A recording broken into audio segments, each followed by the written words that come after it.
Hi, everybody. Once I again. have no idea. Again. The whole day apparently has been shenanigans. We have shenanigated the whole day, but it's okay. As you guys can see, it is today. I'm making it one. We're shenaniganizers. Yes, shenaniganizers. Oh, God. Shenaniganistas. Okay.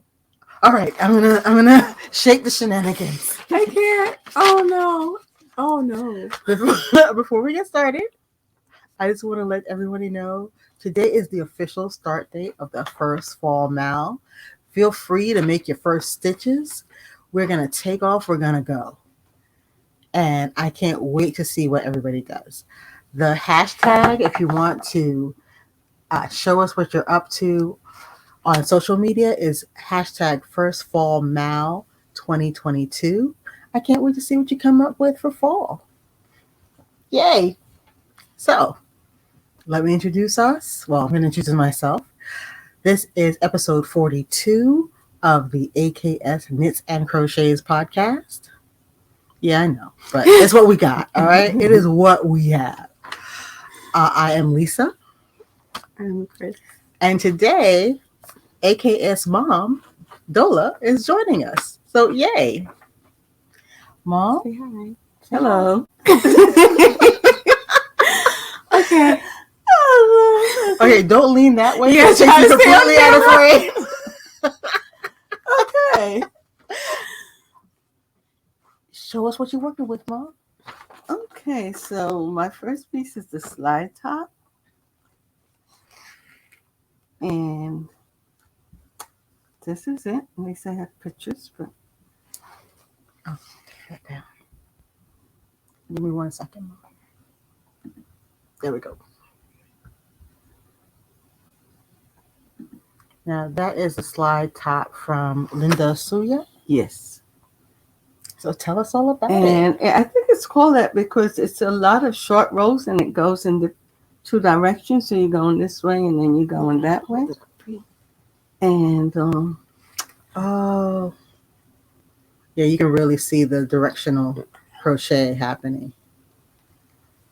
And it was a fun make once I got settled in because the directions are actually easy, Mm-hmm. and straightforward, but the way they're arranged made it a little difficult. So like I did this like twice Yeah. and it was a little cockeyed. So finally Lisa took the pattern and she put it all in chronological order for me. And then I zipped through it. It wasn't hard at all. It 2 was days later, wild it was- because Yeah. we saw her start it and working on it and ripping out. And then when Lisa made the chart for her, 2 days. it was like she just twinkled her nose and she had a top. It was like, okay, first you do 1 to say 18. And so when you get to 18, now it says you go back to like 12 to 4. And then you keep going back and forth. And inside the repeats were different repeats that you went back to. Yeah. So They were once you, nested repeats. Yes. once you lost track, you were in trouble. That was the end. But it came out beautifully. It fits. Now, at Nice. first, your neckline was a little big. What did you do? Oh, what I did was I just did took in some stitches. What do you call it when you Decrease? I did some decreases, and then I finished up with reverse single crochet around. Now, what The is top. a reverse single crochet? And it's what it says. You go in the So instead of going in from the front to the back of the stitch, you go from the back to the front. Oh, Yeah. And what okay. it does It is it makes- makes the yarn loop over the top. Yeah, I noticed you had that That beautiful, edge there. almost corded edge. It looked Yeah, like. that's reverse single crochet, or sometimes called crab stitch. Or I just saw it referred to as lobster stitch for the first time. That is what is crab stitch. Okay, I Yeah. know it as crab stitch. Okay, But let yeah. me show you guys the picture of the outfit Mom put together for it. So what she would pair it with is some like deep green, I would say, cargo mid-length pants, boots, her little green purse, and a handmade beaded necklace. Just cause. Because somebody do flat lays now. That's how Okay. she rolls. Thank you, Crystal. Wow. And that is in Ellery Rustic silk, right? So it's Yes. 100% silk. Same as the hard currency dress. Yes. Yeah. And you were telling me that when you put it on, you don't feel it on you at all. Yeah, it's Once you really steam it, like the fabric it is just slides over beautiful. you and you don't feel it almost. Oh, I do have one more question. Now, you did add some ease to it. I think you said like 3 inches. Yeah. Because what I did was I calculated for my size once with my swatch Mm-hmm. and then added to that. Gotcha. So my next piece is my easy simple top. Your simple tee. My simple tee. Yes. And I called it that because it's Tunisian simple stitch all the way through this. Are you naming your project's name? Yeah. Thank you, Cryss. So the gray is Tunisian simple stitch, which is I do a modified Tunisian simple stitch because it keeps it straight. Mm-hmm. You know, it gives it a little more support. And then under that is a Tunisian extended simple stitch. And I think it just gave it a nice openness. Yeah. Because I wanted to do something really simple after this point. Because I was like, you need a brain cleanser. Yes. Mm-hmm. Yeah. So this was yarn I got on the wool walk. Right. I got the gray from Balsac. Yeah. And the pinks I got from Frame and Fiber. And so the pinks are Quince & Co. Wimbrel. Mm-hmm. And it's 100% cotton. And the gray is Cascade Yarns Nifty Cotton. It's also 100% cotton. Yeah. Now, how does it feel? Does it feel heavy when you were wearing it? It's not heavy. It's heavier than this. Right. But it doesn't feel like it weighs you down. It's worsted weight. Yeah. And Lisa was really interested in, matching the stripes because I'm a fanatic about matching stripes. Oh, yeah. But it looks so good when you match it. your stripes nicely. Yeah, that's what I tried to do with the hard currency dress too. Mom knit this in 2 separate pieces and then sewed them together. And you told me you had to do a little bit of finessing. Yes, to get the stripes right. Because the Tunisian simple stitch is just like 1 stitch. The Tunisian extended stitch is almost 2 stitches because you do the height. Yeah. Mm-hmm. So then I had to make them match. So what I did sewing this together was to when you do a Tunisian stitch, you see like this line that comes across. So you mean that vertical? Yeah. You can see there's like a vertical, almost. Yeah, you can see those vertical lines going down the front. No, not the vertical line. I'm sorry, the horizontal lines. It's like a chain stitch that almost goes all the way across. Oh, okay. And in the back of that, there's like a loop. And if you see that loop, if you go into that loop when you're sewing, it really stabilizes your work. And you can finesse getting this. It really stabilizes it. And once you connect those that's what stitches, you were sewing through. Yeah, you sew through that. And it's easier to make sure that everything matches. It sounds like you almost did how you do a linked crochet stitch. Exactly, the link. I do that too on the link Tunisian. That's where I learned it. Once I started doing the link Tunisian, I was like, yeah. And that's my stuff this week. So this is the outfit Mom put together with her simple tee. So she paired it with gray jeans with a pink embroidery, gray shoes, and the bag is actually like a very pale pink, but it showed up as beige in the picture. So pretend you see it as a very pale pink. Okay. Oh, and there's a handmade necklace to go with that too, because Mom does it like that. I love what you did this week. Thank you. Hashtag Mommy Makes. Hashtag Mommy Makes. I like that. Anything else you want to know? What are you gonna work on next? Oh, I guess I'm going to be doing. Oh yeah, she's got a very ambitious project. Yeah, Yes! I'm yeah. trying to do it for the Makealong, Mhm. but it's a top Like a jacket. sweater, like a jacket that I saw on Pinterest, Mhm. and it has like a lot of colors and a lot of stitches. So I'm getting ready to start swatching for that. We'll see. So, well, you were telling me it was a commercial sweater that showed up on a runway, Yeah, and crocheters have been sort of running with it ever since. yeah. Okay. I I'll have think to find a picture of it. Ethos is the company Mhm. that first did it. I think it was like the 2019 runway, and then because it's like that crochet that's actually machine stitched Yeah. if you look close enough. Yeah. But then a lot of people started crocheting it, and I really like it. So I was like, I'll give it a go.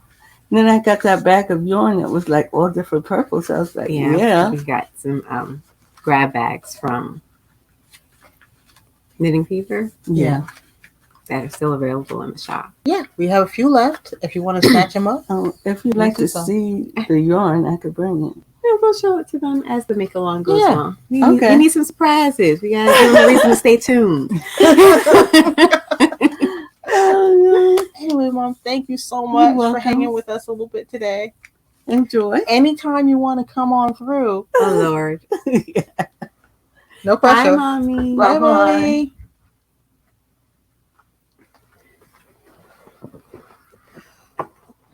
What do you want to do next, Cryss? Are we talking about our stuff now? Sure, why not? I'm still working on the handkerchief hem top. It's going to take forever. That's okay. I am on the second square now of 4. But I thought I was never going to get out the first square. So, that I had to do some ripping out on that first square. So then it took a little while. But I'm like more than halfway done with the second square. And that's really the whole update on that top. I'm still stitching. I could see you losing hope. So the fact that you're on the second square, I really that's like great the yarn news. though. I really do. It's Ito Gima 8.5. It's a 100% cotton tape yarn, and it just has beautiful texture. So yeah. But so last week I mentioned the secret project. My secret project is like 90% finished. It needs a lining that I'm going to sew in, but so I remember I actually made a bag from a book called Crochet That Fits by Mary Jane Hall. It's called the sweater bag, and the way it's done, it's back loop only, and so you get this rib texture on the bag that kind of looks like a sweater, and then you roll down the top and it almost looks like a turtleneck, and it's actually it does give sweater vibes. So it's really cute. And I remember that bag, and I was like, ooh, I have some of the silk yarn that I use for the hard currency dress left. So what if I made me a version of the sweater bag to match my dress? You did not make a silk purse. I did! I did. So she's not completely finished, but I have her stuffed right now. I'm not going to use like an interfacing or anything to stiffen her. I'm just going to let her be like a soft sack. But the way the bag is made, the sweater bag, is you work basically end to end. And so you use shorter stitches, then taller stitches, then shorter stitches to get the shape of the bag. I ended up making it in 2 pieces though, instead of in one long piece, because I was doing intarsia and I would have had to be attached to 3 balls of yarn at once. So this way I was able to do one side and just be attached to the white and then the color, and then do the other side and be attached to the white with off-white and then the color. But I seamed up the sides the same way I did with the dress. So it has the it's a row of single crochet and then a row of slip stitch. So it just has that kind of like rustic inside out seam kind of look. I also did the stripes a little bit different from the dress. When I did the dress, I made a specific effort to try to keep colors that were similar to each other, apart from each other, so the stripes would look really bold. But if I'm wearing this bag with like a whole dress that has those stripes, I didn't really need to worry about the stripes not standing out. So I went ahead and did this more like a gradient, and I kept the colors that were similar closer to one another. And that's kind of a nod to what this yarn was originally supposed to be, because it was supposed to be a crochet fade. So this is kind of the order I would have probably done my fade in. There you go. And so I just have a cute little sack. And then, I did the top in the off-white the same way the dress has the top part of the dress in the off-white. And then I just had a chain in my closet that I dug out. And I have me a little purse that she's called. So the hard currency dress is so named because the colors in the dress kind of look like, if you look at like international coinage, those colors are very reminiscent. So this is the coin purse to go with the hard currency dress. And I just think she's a cute little sack. I might put like a little, I don't know. I might run a ribbon through her. Oh. Like around here. A little closer? Color, yeah. Mm-hmm. That might be cute. You're going to do a ribbon or maybe like a crocheted I-cord? No. A ribbon. Something that's already manufactured that I don't have to make myself stitch by stitch. No pre-crafting? Yeah. So, but yeah, so now I have a cute little bag. I just have to sew a lining into her. Because remember I said, ooh, what if I made a bag to go with like each thing I made? And I was like, that's really ambitious. But now I'm 2 for 2. I can tell you though, handkerchief hem top, probably not going to get a bag. What? Probably not. Just, no. You ready to see the back of that yarn? But this was my secret project. I just like whipped it up like I got the idea like at 11 o'clock at night, and I got the. I did this in a slightly bigger hook size. I think I used a 4mm. When for the dress I used a 3.25, and the body of the bag is half double crochets instead of single crochets because I just it's a little taller. Want it to go a little bit faster. So she's super cute.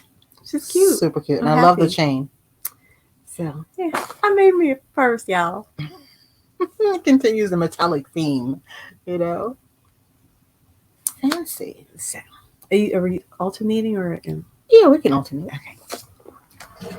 Well, the first thing I want to talk about is. Okay, first of all, can we talk about how yarn being on the paper towel holder? You know what? It holds the yarn brilliantly. I did have to bend that piece that rips the paper towel out of the way. God.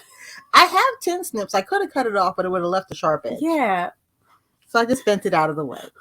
Why don't you have like a project bag or something? Because you know what? I find that this yarn is better if I don't have it bouncing around in a bag. I want it to like really stay together. Okay.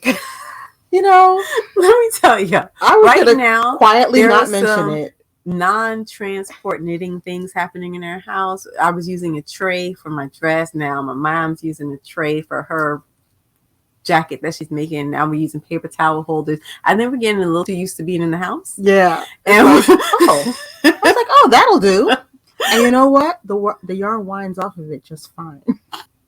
And it's slightly weighted so it doesn't tip over. So if you have a spare paper towel holder and you need to work from the outside of your yarn, who needs a tote bag? There you have it. So I restarted my outline tank project. Oh, you have a cup now. Yeah. But my blue yarn has the Cryss on it. I don't want to see that for a minute.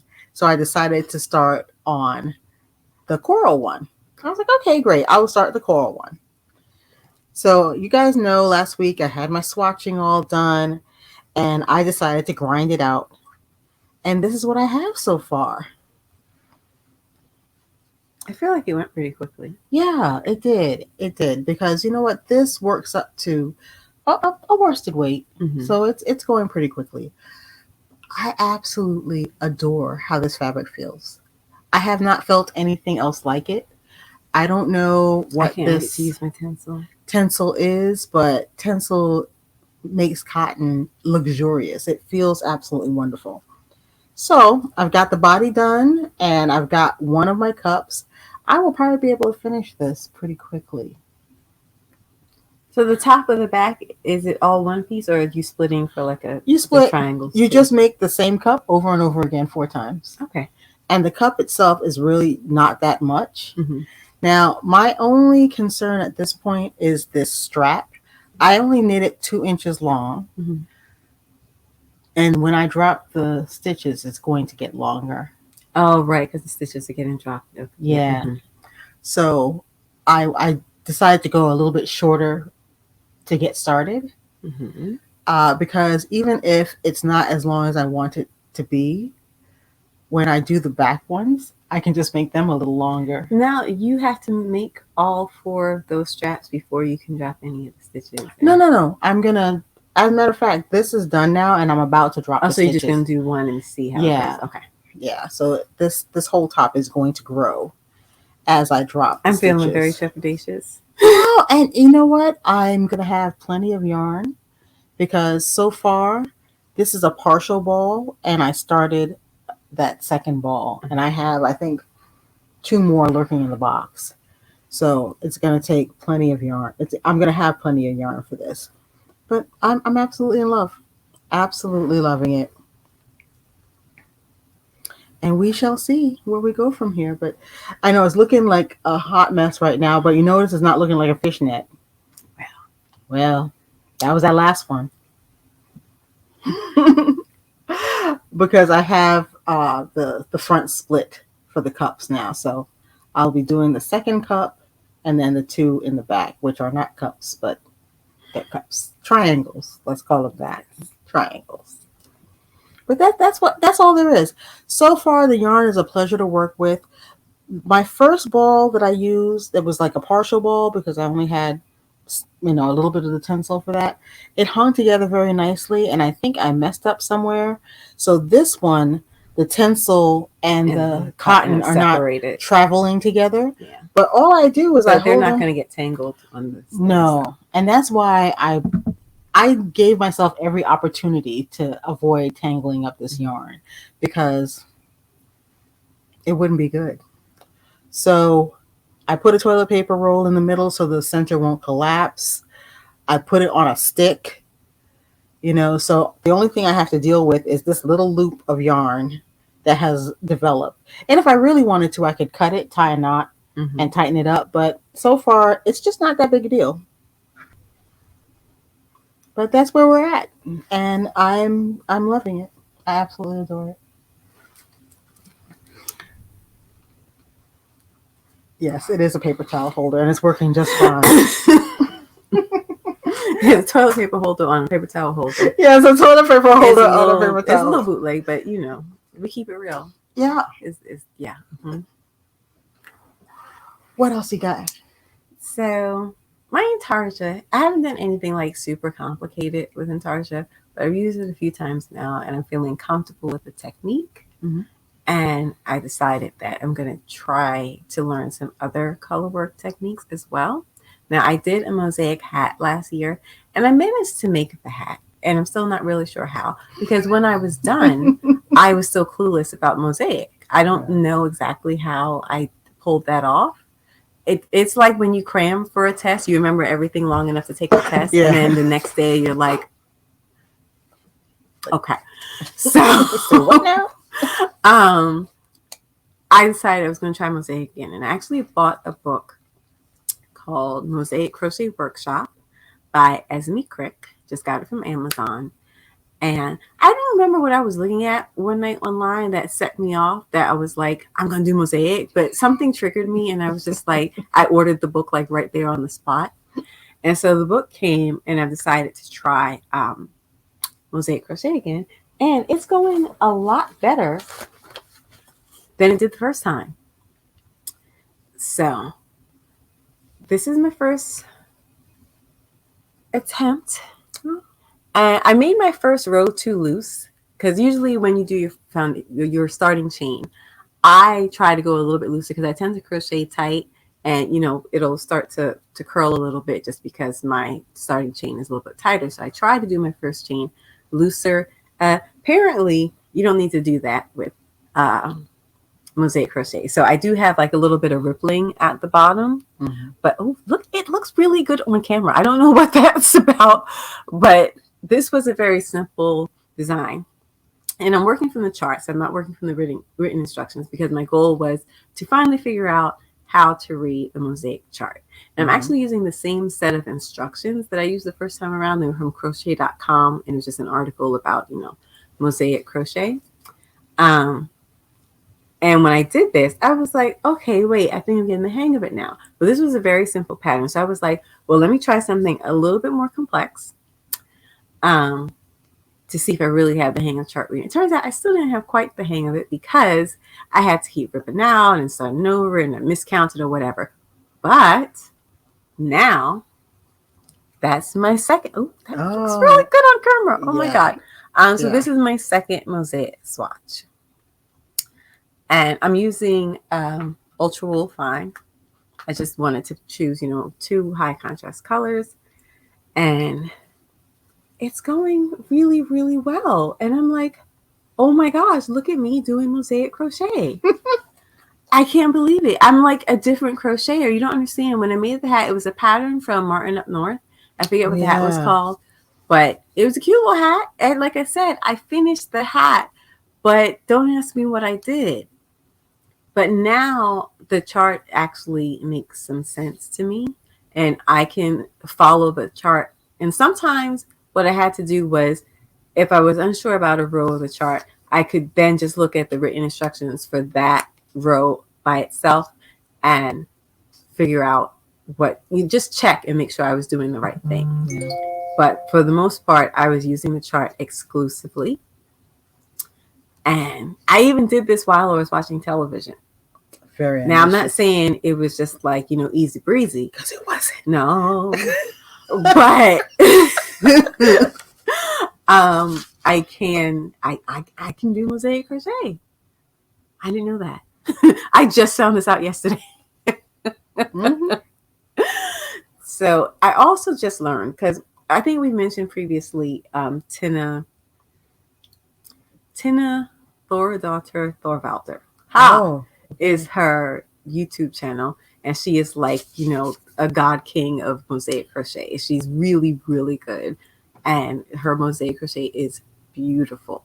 So once I started to understand Mosaic crochet a little bit better, I was like, okay, let me watch some of her videos now that I can watch them with more understanding, only to find out she does her Mosaic crochet completely differently from the way I just learned from this book.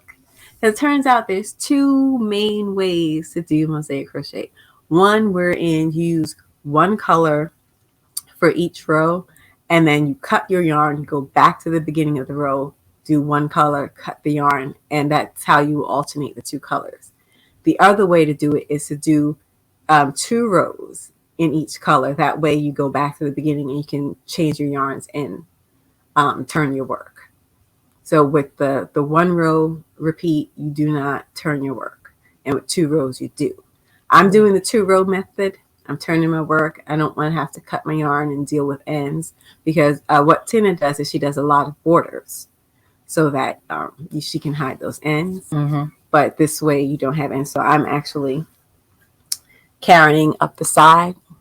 So I will still have to, cover this, but I can do that with like a single row of single crochet if I want to. It'll be much simpler.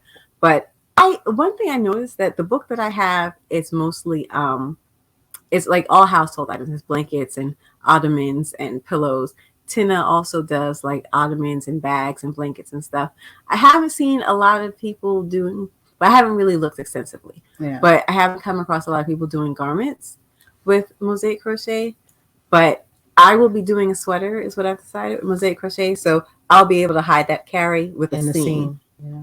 And you know what? There's a new book on crochet color work, and she has garment patterns. So that's by Sancho Gutierrez. I can't remember the name of the actual book though. It's like Color Work Crochet Workshop, maybe. I don't remember. But so Mom has that book too. And in her book, I should say, she does describe both techniques. I don't know which one she's using for her actual patterns, but that book does describe both ways of doing Mosaic crochet. So, because at first I was like, am I crazy? Is Tina doing something completely different? Like, that doesn't look like what I'm doing. It was like, wait, what? And I think it's something like color crochet knitwear. It might be. Yeah. But and the author is Nomad Stitches most places online. Yeah. But yeah, so I'm thinking Christmas sweater. What? I'm getting started early this year because last year I got caught off guard and people was making Christmas sweaters and they tell nobody. And well, I knew she was making Christmas sweaters. Thank you very much. But Mom popped up with one on the quickness, and I was just like, wait, I ain't got one. So I whipped out some worsted weight yarn and I threw together a sweater really quick that I named the Envy sweater because I was jealous I ain't had no Christmas sweater. Well. And I finished it on Christmas Day. But this year, I'm planning ahead because now I know people are planning their Christmas sweaters. You know I'm planning mine. I'm going to plan one too. What I have to figure out is if I need to buy yarn for it, if I can make something work with the yarn I already have. I think I might be able to. But I don't know if I want to do like just thematic Christmas, like maybe have Christmas trees or something, or if I just want to go with traditional Christmas colors. I'm still debating. But I might be doing a mosaic Christmas sweater because I can do mosaic crochet now. Absolutely. That is a new thing. And you know what I want to see? Let's block these samples and see what happens when they block. That's what the reverse side looks like. And where you see it kind of like, it almost has like a little bubble. Those are chain stitches. Mm. And so this is the other one. There's one spot here where I did too many chains. Where is it? Yeah, right there. I did too many chains. We have to point out our errors. But other than that, no, it looks good front and back. But it looks just like the book. I'm like so proud of myself. Because those charts don't work the way you think they do. Because if I had picked that chart up as a knitter, I would have never gotten the pattern because it would never occur to me that they work. So let me ask you a question. When you do a knitting chart, are you changing color yarns for every time a square changes color in the chart? Yeah. Yeah. You're not in Mosaic. Yeah. No. Don't, if the colors, so let me explain a little bit. If you haven't done Mosaic crochet. Tell them the 3 rules. There's only 3 stitches. Well, in the method I'm doing, the 2-row method, we'll leave the 1-row method. The 2-row method, there's 3 stitches. You're either doing chains, a single crochet, or a double crochet. And every box on your chart is one of those stitches. But they all look, they're just boxes. There's nothing to indicate which one there is. The colors tell you which stitch you're supposed to do. So this is like the 3 rules. Okay. Your first stitch in each row is your key color. If you're in the middle of the row and you're working a stitch that is the same color as the first stitch in your row, you're doing a single crochet. If it's the same color as the stitch at the beginning of the row and same color as the stitch below it, then you're doing a double crochet. If it's a different color from the first stitch in your row, you're doing a chain. Oh. Yeah. Those are the 3 rules. Those are things that you have to keep in mind. Now, when you are stitching, your work will tell you, for the most part, where you're doing your singles and your doubles. The pattern, the chart is most critical for telling you where to place the chains. And the chains are important because you will always be working your double crochets in front of those chains. And so that's really how you're making the design. So it's really just the trick is placing the chains in the right place.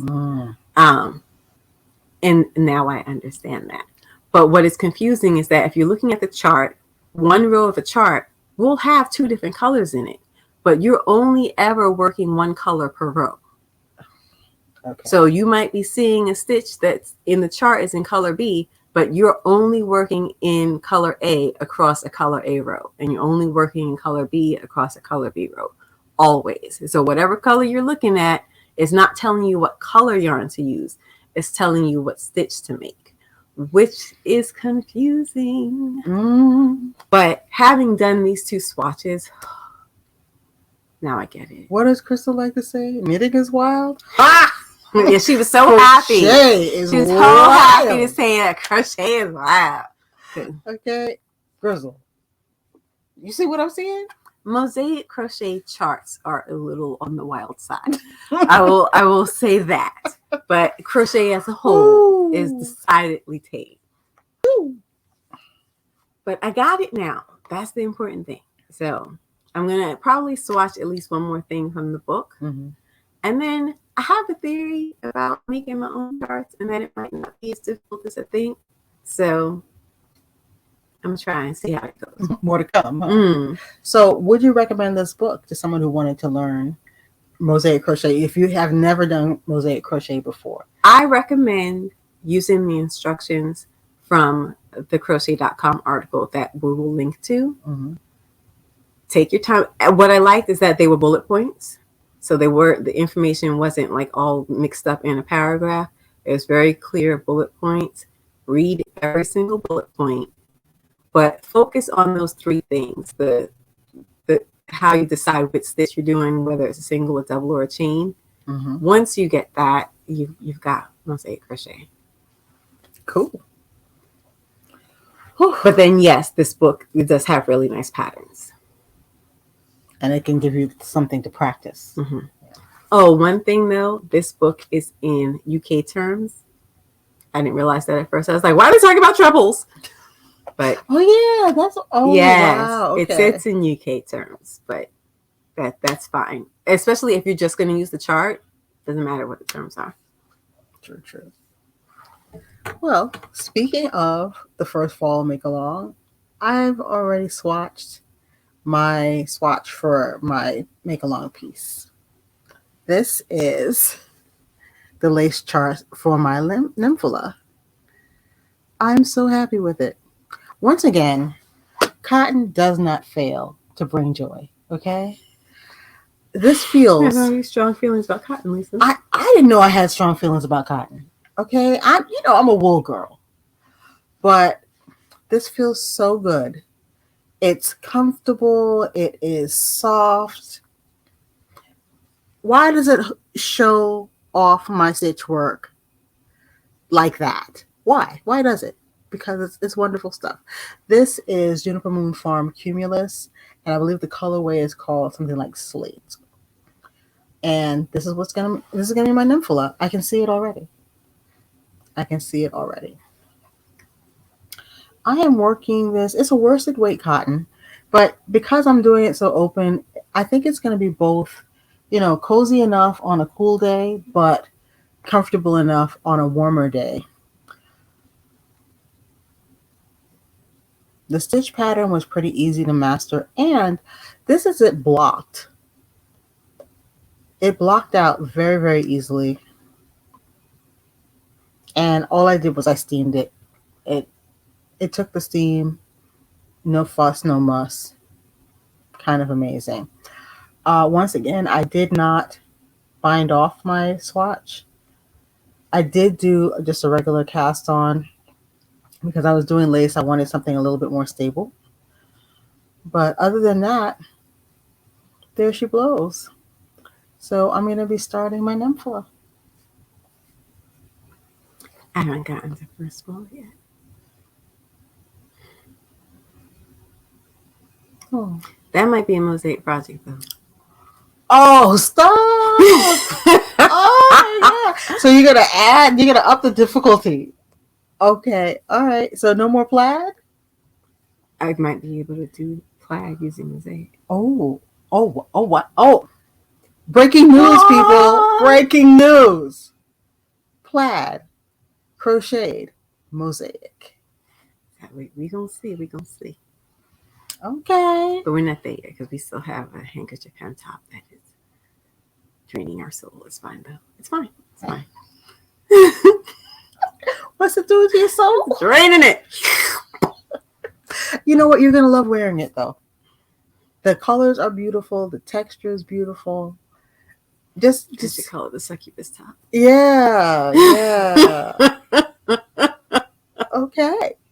Alrighty.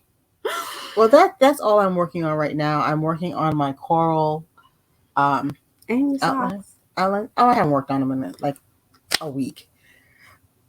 I thought you had a schedule. I did. I thought you went to the Nitty Natties video. And I did. So let me tell you what happened. Oh. So when I had to rip out my outline tank, it sort of put me into a little tailspin, and my schedule went right out the window. like, whee!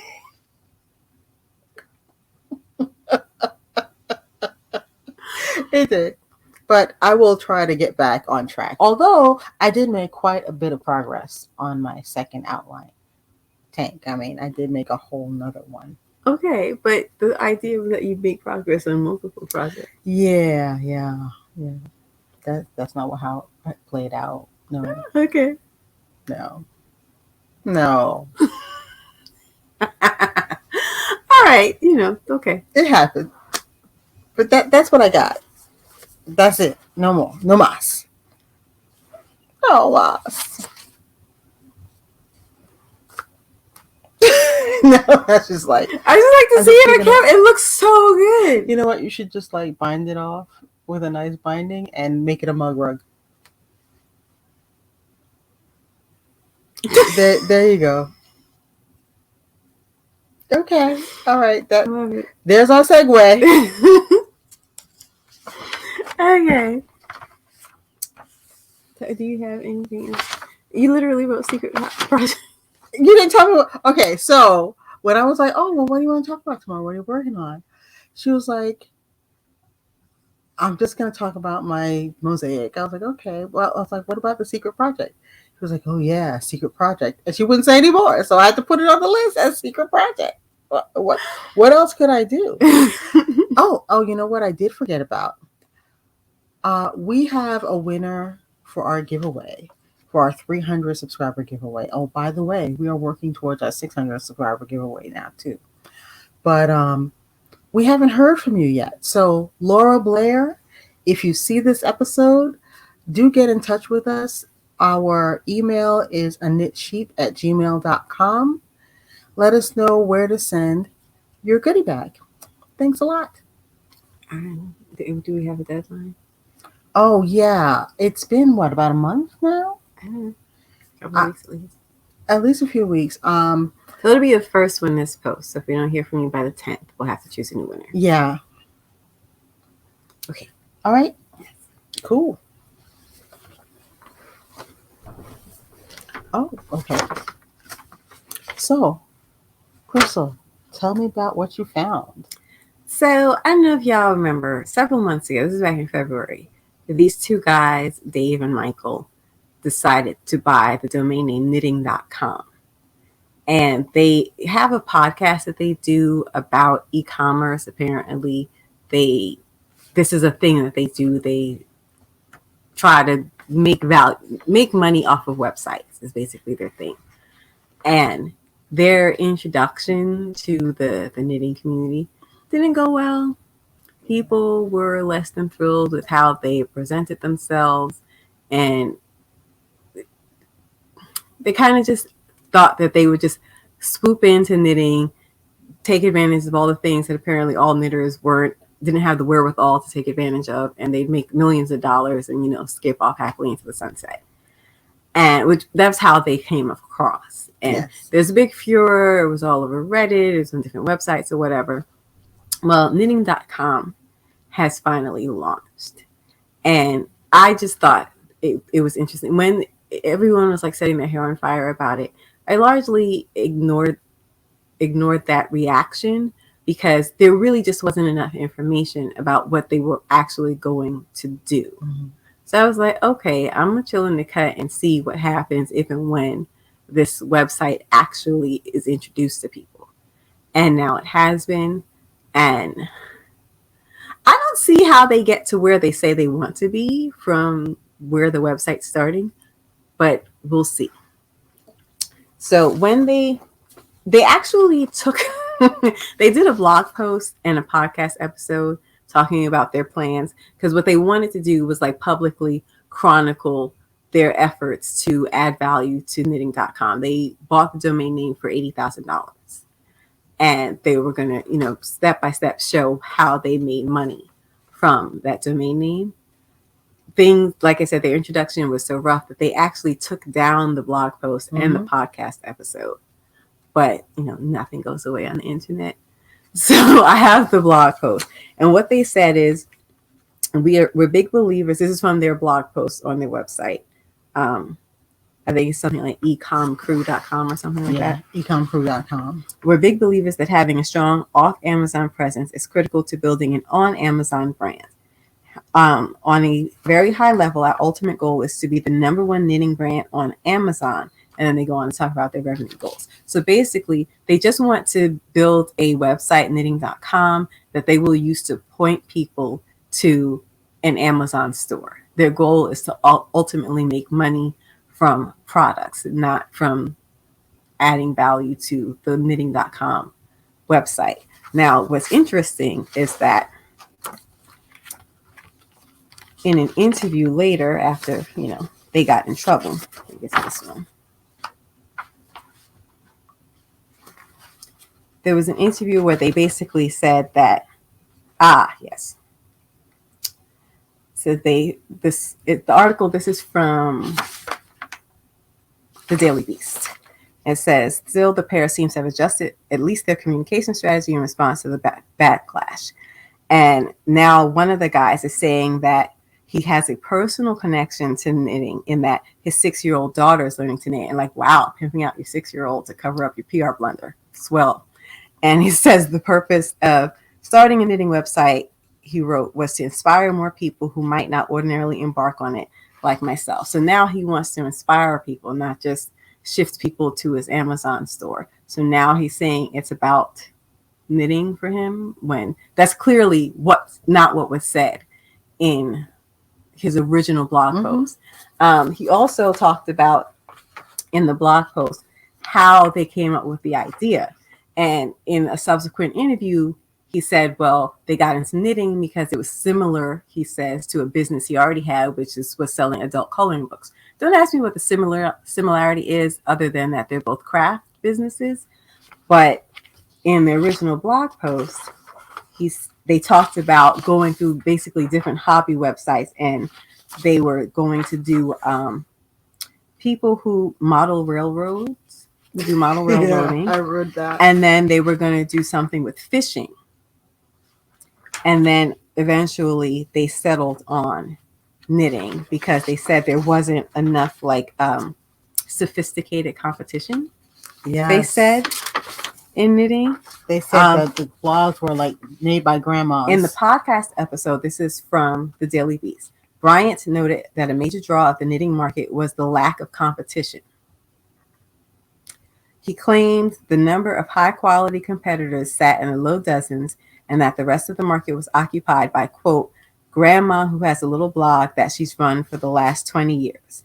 It's pretty unsophisticated competitors, he said. So that got them gatekept. And I was like, I'm not really sure how he decided that.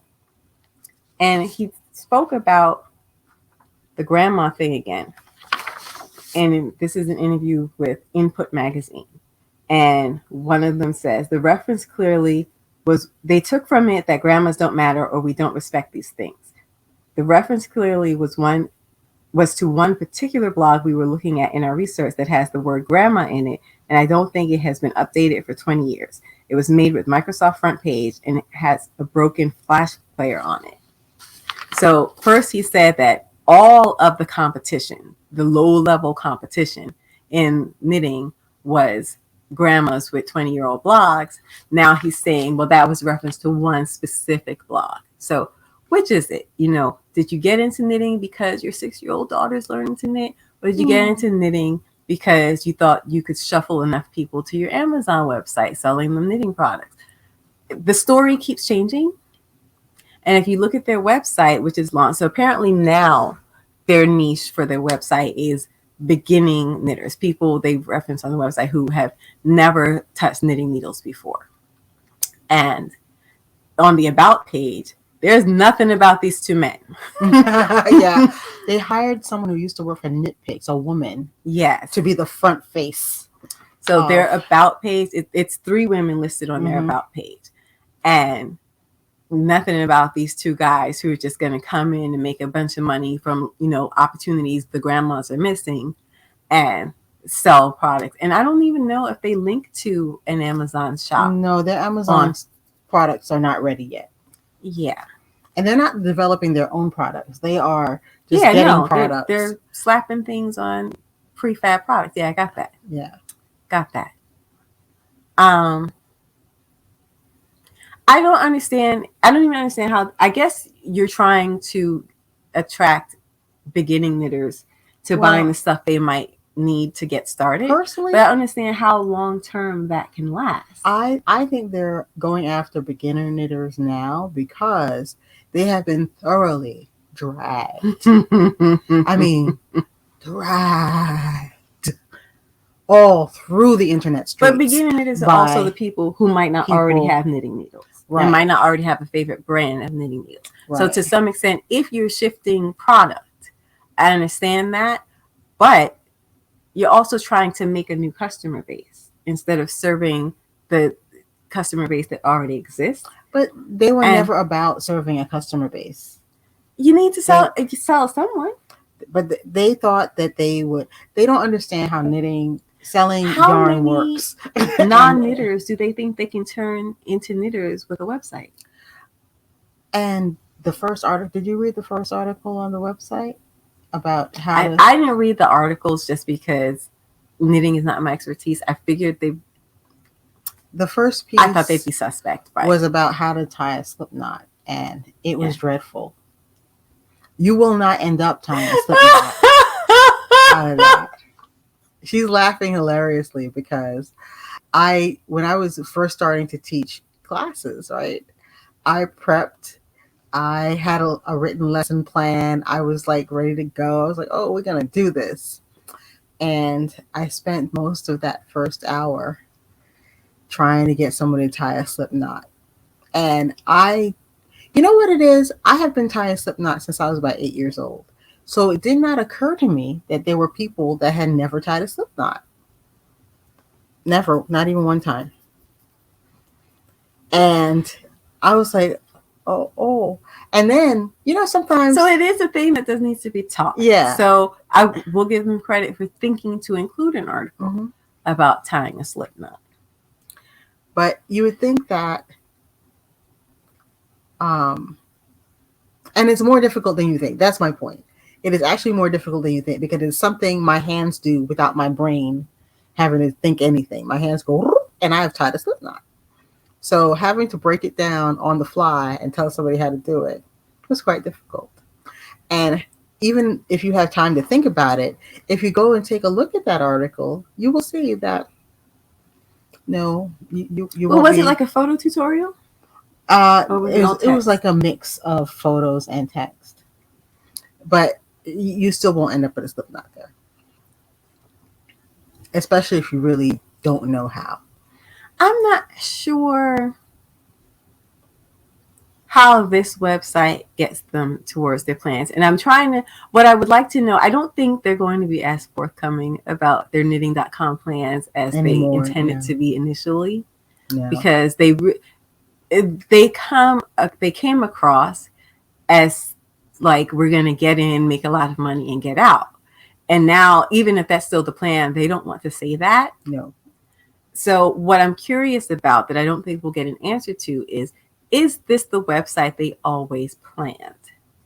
Or did they modify any because of the backlash? I don't know if they always planned to do content marketing. That was always their focus. Right. Because they feel, and they did it with their other niches, that having that content that people can come to will be a funnel that will take the people to the place where they sell things. But is this, like, did they always intend to target beginners? Did they always intend to do tutorials?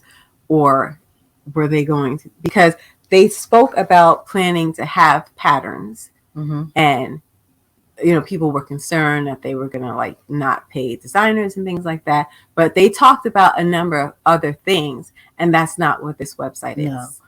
No, I don't think this was the intention from the get-go, because I did hear on Twitter that several people who had put out free patterns had been contacted by a company that shall not be named who wanted to co-opt that free pattern and put it on that website and charge for it. So I don't think this was initially the way they intended to go. I think this is where they think they'll have the least friction.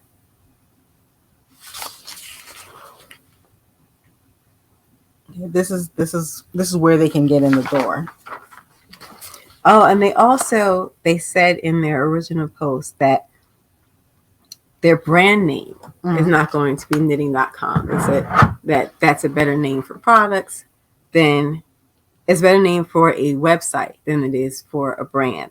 And so our brand name, we've decided on a clever variation of the word knitting.com, which will have a strong relationship to our domain name, but also be unique enough to not get into trouble with Amazon or the trademark office. So they've tainted knitting.com now because so many knitters, because there are knitters on Twitter who have been like following every moment of this. I saw a breakdown today of that first article that they did about the slipknot, and this woman went through it bit by bit by bit and said, well, this is wrong, this is wrong, this is terrible, this sucks, and no one's ever going to tie a slipknot based on this. I want to know what the plan is. I wish they had the courage of their convictions and continued to chronicle this on their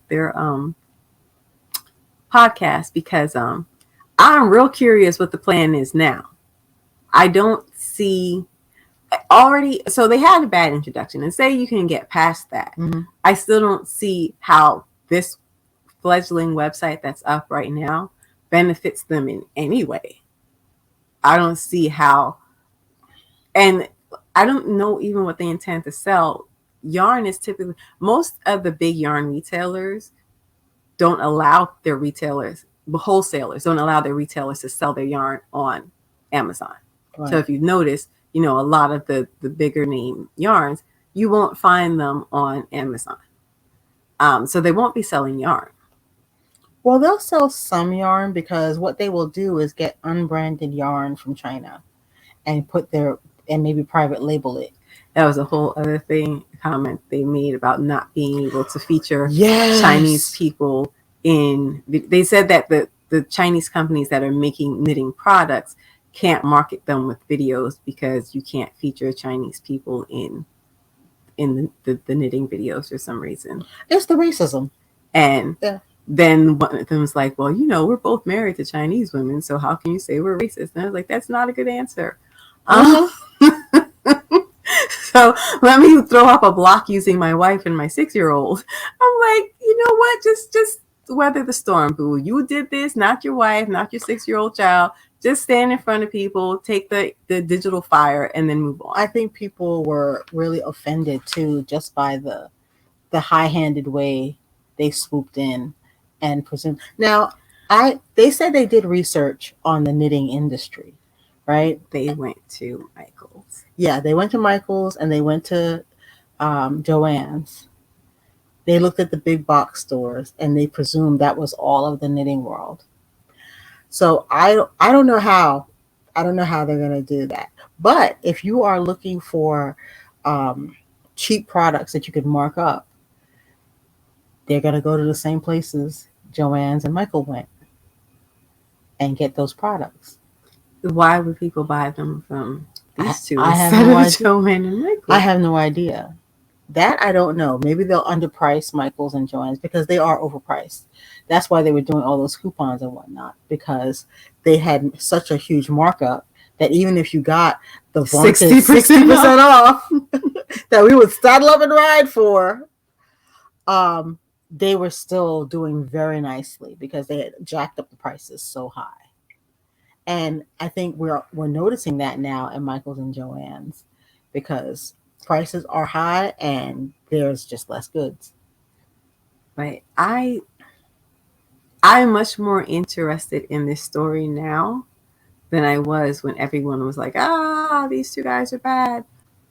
Just because now we can see them doing something. Because initially it was their podcast and their blog post that got all the attention. And that was just two people talking out their behinds. And like we all do it. We all have hoop dreams. It's fine. Right. But now that we're moving forward and we can, I think a lot of people underneath the anger, there was a real message for these two men, is that you don't know enough to get into this, not the way you think you do. Yeah. And now we can see how them not knowing enough is actually adversely impacting their business's potential, because they can't even get the slip knot right.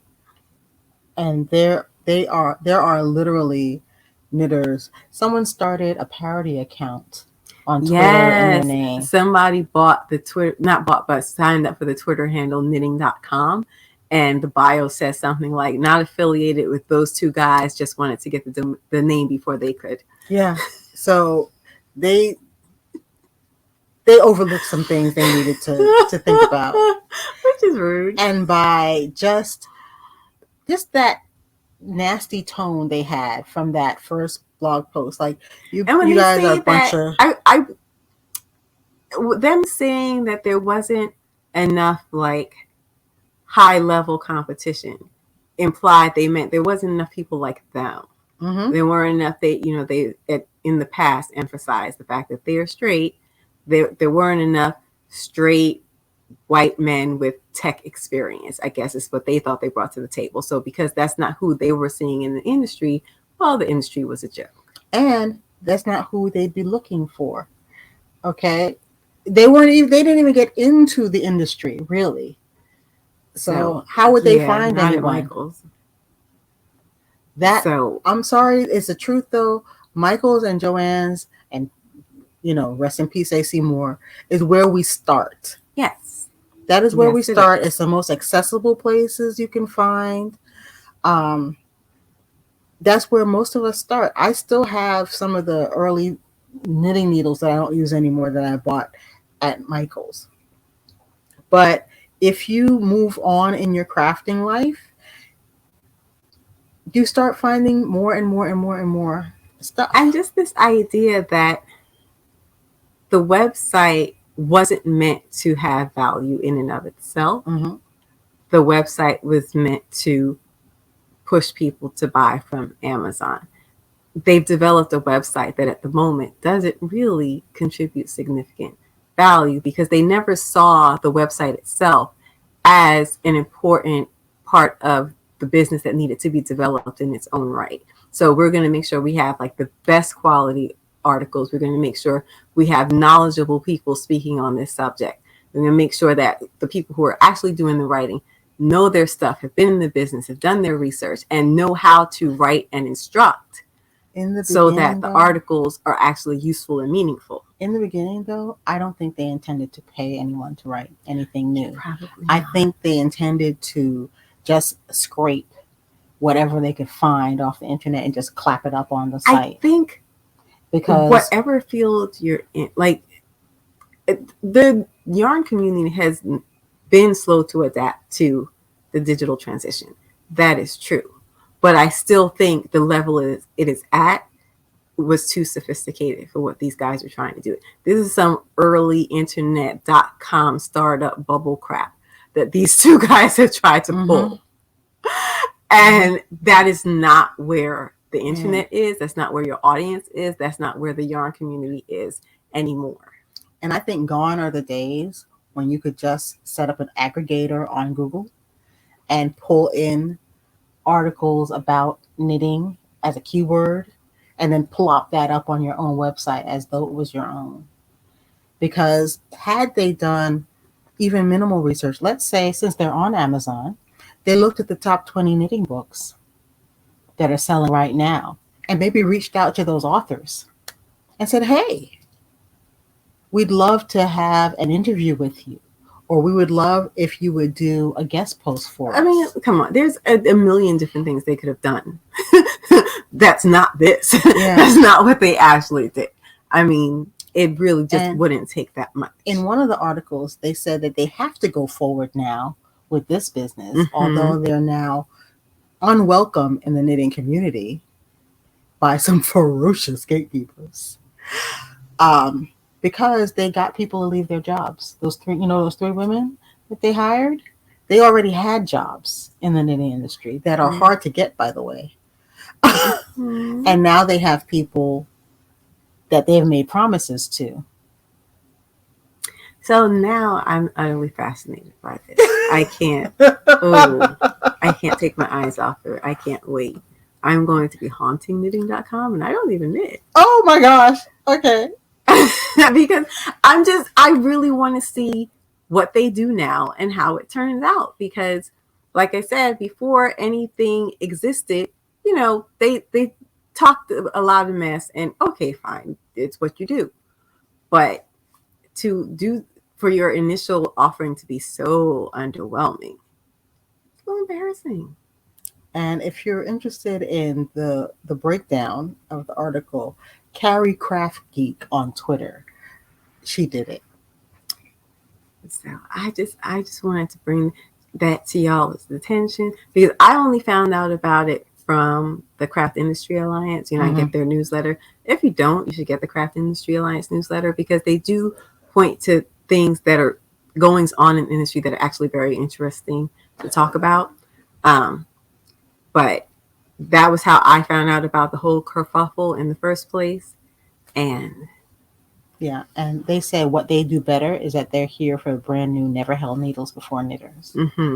Because they would be the ones that they could say anything they want to, and they would most likely believe them. This idea that they're going to convert a lot of non-knitters to knitters is very interesting to me. That's a very interesting business strategy. And I want to know, where do you think you're finding the pre-knitter? Where do you think you're finding someone who doesn't knit, but either wants to or can be convinced to? How do you do market research with that? How do you think they did market research? Where are you finding this person reliably enough to make a 7-figure income, which is their plan? They said they were going to make more than $1 million within the first year. Yeah. Where are you finding these people? I am not. Does this involve psychics? Sure. It might. She's just like, oh, she's gonna knit. I don't know. Because a lot of non-knitters just have no idea how deep it goes. And we saw those people come into the store all the time. People who thought the samples were for sale, for instance. Yeah. They thought we were selling knitted goods. Or people that literally poked their head in the door and said, a whole store with nothing but yarn? They looked really overwhelmed. And I remember thinking to myself, where do you think yarn comes from? Or I love the people who are like, oh, I did this once. It was either knitting or crochet. I don't remember. I'm like, I don't remember which one you did. So Lisa would always go, well, was it one stick or two? Yes. And they'd be like, oh, I think it was one, or I think it was two. Did it have a book on there? So these are the people they think they're going to talk into knitting with a handful of, well, that's because lukewarm articles. They have offended people. Because you know what? That's why I'm curious. Yeah. Was this website, as it has been executed, was this always the plan? No. And you can tell if you go and look at their others. They scrape articles wherever they could. There's no rhyme or reason to it. Even the way they're doing this. So now they've got these 3 women who are quite literally going to make every piece of content. I'm sure they'll find more people. They have to. They will, right? I just find this all very fascinating. They were 80,000 in when they bought knitting.com. 80,500 to be exact. I was about to say, because it's the 500 in escrow fees. Yes. And now they've got the salaries for these 3 people they've hired. So the thing all is, I can see is honestly they're churning money out. That they could turn it around. Really? I do. Because I think enough people have pointed out to them how many very wrong things they did. If they take any of that on board, if they did real research now, I think they would be able to start reaching out to people in the industry who could they could learn from and who could make their website better. Now, this whole plan about just pushing crap on Amazon, I don't know about that. but they could have a marketplace Because- where they sell, you know, I'm just throwing out brands. I know some of these people already like locked down if it's with specific retailers, but like Della Q bags or whatever it is, you know, you could sell things that knitters would actually want, right? But their plan was to just take crap that's already selling on Amazon and get people to buy the crap from them. Mm-hmm. That's exactly the plan. They could change that plan and then make the website valuable, but that's not what they do. It is not what they do. It is not what they do. When coloring books became a thing, they went all in on coloring books, and now they don't do coloring books. And they want to do knitting the same way, and I think that's also something people objected to. That they want to, oh look, knitting is a thing. Let's take advantage of that. Let's get out some cheap products. But they came in insulting the knitters. And I'm curious when they did the initial. I'm still mad they took down the podcast because I'm just like, own it. It happens. Just own it. It's fine. But I'm just like, are they not? I don't know. I'm confused. I still can't believe this website, that all the smack they talked, that this website was what they planned when they were talking like that. It was like, maybe y'all should go back to model railroads. I can't wait to see what the products are going to be. That's going to be interesting. That's going to be because if you look at stuff on Amazon now for like knitters and crocheters, like I've bought, you know, bags for holding my crochet hooks, and let me tell you, I've never been happy with any of them. Mm-hmm. The one I'm using now, I had to like modify it. I took a piece off the side, and because it didn't have a flap that covered the hooks when the case was rolled up. So your hooks could potentially fall out, and sometimes they did. So I took a piece off the side that I didn't think I needed, and I sewed it on as a top flap on the crochet hook case I'm using, because I've had a lot of trouble finding crochet hook cases because they're not considered as important as knitting cases. But anyway, and then you buy little cases, and they come with like a full set of crochet hooks and like 100 stitch markers and with scissors and all those things, and it's like $8.99. What's going to make your like little cheap crochet hooks or knitting needles or whatever any different from what's already out there? I really don't understand what their plan was. Well, they're not going to make it any different. They're going to put their brand on products that already exist. So are they just competing on price? Probably. Because I've seen them, specifically crochet items. I don't know if knitters fare any better on Amazon. But for crochet items, it's a fairly dismal marketplace. The only thing that I, would buy regularly are the little stitch markers that look like the safety pins. Mm-hmm. Those are the stitch markers that I happen to like. You can buy those like, a dime a dozen. But crochet hook cases have been an issue. And I don't even see like the kinds of tote bags that I like really for project bags. I tend to avoid zippers because I just have that kind of luck. It's just in my best interest to avoid zippers. Yeah. It's not like Amazon is offering stuff knitters and crocheters want for the most part anyway. Except books. That's where I typically would get a knitting book. Well, the industry as a whole offers better books for knitters than crocheters. So again, for me, it's still largely slim pickings. Like if I wanted to do colorwork knitting and colorwork crochet, the number of books I'm gonna find for colorwork knitting, we ain't even gonna get into it. Yeah. But point being, what is it that they intend to offer? And what is this clever version of knitting.com that's going to be their brand name? Are we still doing that? I told you they soiled knitting.com, so now they're going to just have another name. That's what they said in their original post. Mm-hmm. That's not their brand name. The website is knitting.com, but their brand was going to be a clever twist. Okay.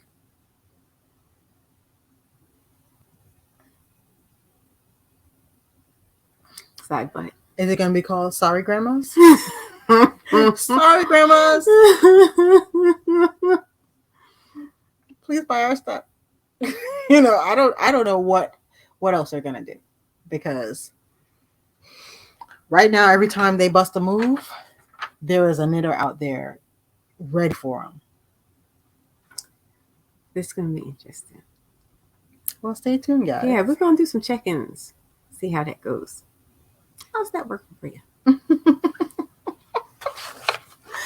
Anyway, I think that's about it. I think our thought for the day is, when you enter a space, be respectful. Greet everyone politely. And don't assume you know more than every single person who's already been in that space for decades. Like, what is that? And your grandma survived long enough to become a grandma. She must have known something. Just saying. All right, I think that's it for today. Mm-hmm. If you haven't started your first fall Makealong project, get cracking. Get going. All right. See you guys next week. Bye. Bye.